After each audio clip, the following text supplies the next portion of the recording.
राधे राधे। हम अपने आगे के सीटेट नोट्स डिस्कशन स्टार्ट करते हैं। तो यहाँ पर एक क्वेश्चन है, orthopaedically impaired children are likely to have. Orthopaedically का अर्थ होता है कि जो शारीरिक रूप से अक्षम बच्चे होते हैं, अर्थात जो फिज़िकल एक्टिविटीज़ को अच्छे से परफॉर्म नहीं कर पाते, वे किस डिसेबिलिटी के अंतर्गत आते हैं।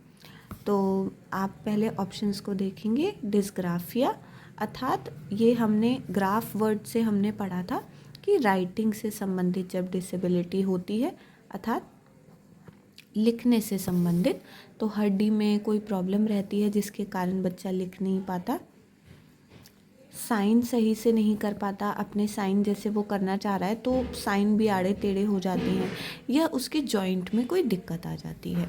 डिस्थीमिया का अर्थ होता है भ्रम वाली स्थिति में आ जाना। डिसकैलकुलिया का अर्थ होता है कैलकुलेशन से संबंधित प्रॉब्लम्स रहना, कि एक बच्चा अच्छे से कैलकुलेशंस नहीं कर पाता। डिसलेक्सिया हमने पढ़ा था, रीडिंग से संबंधित प्रॉब्लम्स होती हैं। एग्जाम्पल के लिए बताया गया था कि बच्चा वॉज को फॉर एग्जाम्पल सॉ पढ़ रहा है। तो अब आप इससे समझ सकते हैं कि प्रश्न में पूछा गया है ऑर्थोपेडिकली इम्पेयर्ड चिल्ड्रन, यानी कि शारीरिक रूप से अक्षम। तो रीडिंग, कैलकुलेशन, भ्रम, ये इसमें से कुछ भी शारीरिक से रिलेटेड नहीं है। शारीरिक से रिलेटेड ग्राफिया यानी राइटिंग, जहाँ हम कुछ लिख रहे हैं, कुछ काम कर रहे हैं, तो हड्डी से संबंधित जो प्रॉब्लम आती है उसे हम डिसग्राफिया कहते हैं। नेक्स्ट प्रश्न है, what does self regulation of learners mean.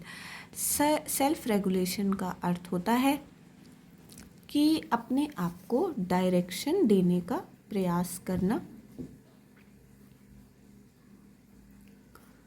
तो हम एक बार ऑप्शंस देखते हैं कि सेल्फ डिसिप्लिन एंड कंट्रोल, अर्थात अनुशासन में आना या कंट्रोल में रहना।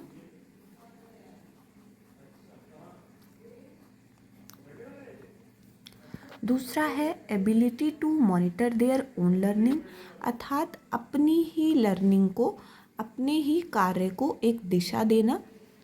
दूसरा है rules and regulations made by the students body, जो रूल्स एंड नियम व कानून बनाए जाते हैं उनसे संबंधित है। या creating regulations for students behaviour, या बच्चों का जो भी व्यवहार है उसके प्रति रूल्स को बना देना सेल्फ रेगुलेशन कहलाता है। तो अब self regulation of a learner, यानी कि कोई लर्नर, यानी कि जो लर्नर है वह सेल्फ रेगुलेट कर रहा है, अर्थात अपने आप को डायरेक्शन दे रहा है, अपने आप को अनुशासित कर रहा है। तो सेल्फ रेगुलेशन, यहाँ पे जब सेल्फ वर्ड आ गया तो यानी स्वयं की बात हो गई, और रेगुलेट अर्थात डायरेक्ट, अपने को डायरेक्शन देना। तो आप मार्क करेंगे ability to monitor their own learning, अपनी लर्निंग को मॉनिटर करना, उसे दिशा देना, अपने आप को एक लक्ष्य देना कि किस तरफ मुझे बढ़ना है।